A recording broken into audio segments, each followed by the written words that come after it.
ఓం ద్రాం దత్తాత్రేయాయ నమః. మొగళ్ళచెర్ల దత్తాత్రేయ స్వామివారి చరిత్ర. స్వామివారి పుట్టు పూర్వోత్తరాలు. స్వామివారు ఒక విచిత్రమైన కోరిక వెల్లడించారు.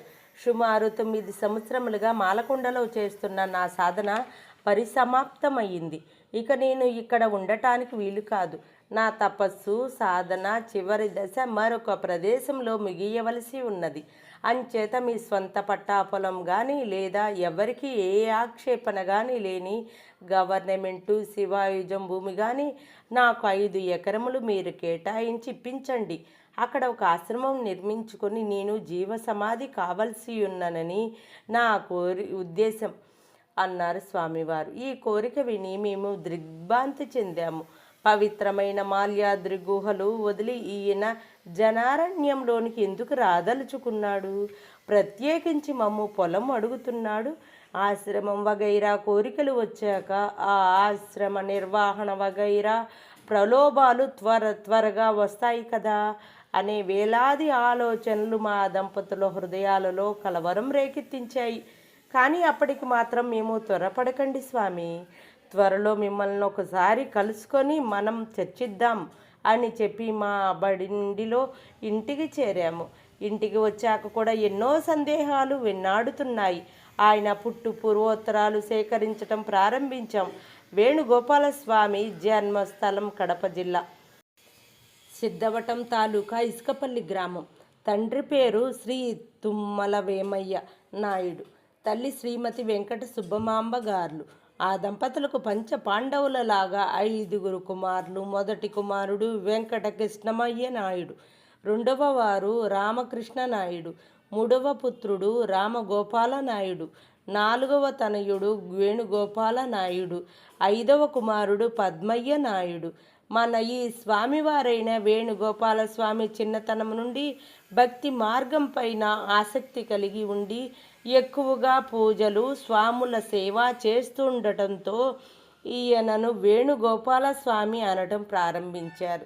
స్వామివారు 7వ తరగతి చదువుతూ ఉండగా ఆయన తండ్రి గారు మరణించటంతో వారి కుటుంబం పరిస్థితి చాలా మార్పులకు గురి అయినది.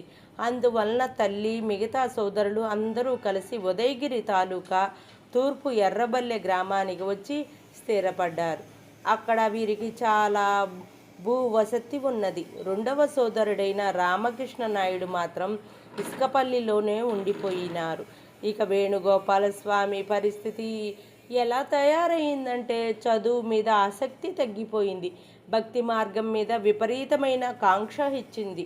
భగవద్గీత ఇతర వేదాంత గ్రంథాలు ఒక్కమారు చదివితే ఆయన హృదయస్థం కంఠస్థం కావటం మొదలెట్టాయి.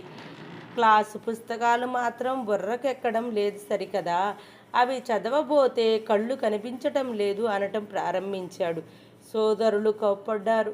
వేదాంత గ్రంథాలు చదవటానికి కనిపించిన కళ్ళు క్లాసు పుస్తకాలు చదవటానికి ఎందుకు కనిపించటం అని దండించేవారు. కానీ అక్షరము అయినా పర విద్యకు పొట్ట కూటి వృత్తులకు పనికి వచ్చే ఈ సామాన్య చదువులకు మధ్య గల అంతరం గుర్తించగలగ అంతర్నేత్రం స్వామివారిలో తెరుచుకుని ఉన్నదని, ఆ జ్ఞాన నేత్రంతో ఆయన సర్వ సృష్టి స్థితి లయలకు సంబంధించిన సర్వ విషయాలు తెలుసుకోగలడని వారికి అప్పట్లో అర్థం కాలేదు.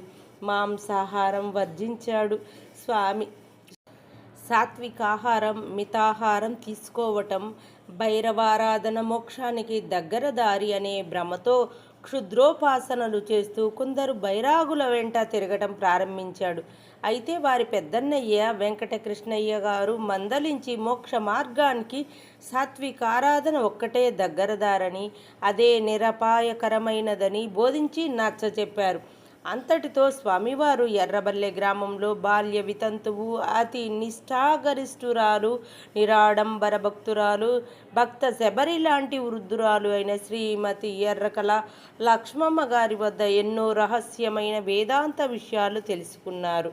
ఆమె ఇతన్ని కన్న బిడ్డవలే కంటికి రెప్పవలే కాపాడి మోక్ష సాధనకు ఆచరించవలసిన మార్గాలను ఉపదేశించింది. అప్పటి నుండి స్వామివారు గంటల తరబడి ధ్యాన నిమగ్నుడై కూర్చోవటం, ఇంట్లో ధ్యానం కుదరకపోతే ఎర్రబల్లె చుట్టుప్రక్కల గల చిన్న చిన్న తిప్పలు బండలు మాటల కూర్చోవటం ఏకాంతముగా పరబ్రహ్మ స్వరూపం గురించి తనలో తాను దివ్యానుభూతులకు లోను కావటం చేసేవారు. అయితే ప్రపంచమంతా ఒకలా ఉండదు కదా. ఇక్కడ కొందరు కొంటె కుర్రవాళ్ళు, కొందరు స్త్రీలు ఇతడు దొంగ జపం చేస్తున్నట్లు నిందించసాగారు. ఇక ఇది తనకు అనువైన ప్రదేశం కాదని పవిత్రమైన హిమాలయ పర్వతాలకు వెళ్ళాలనుకున్నాడు. ఎన్ని మార్లు ప్రయత్నించినా ఆ ప్రయాణం కొనసాగకుండా ఏదో ఒక విఘ్నం కలగటం మొదలుపెట్టింది.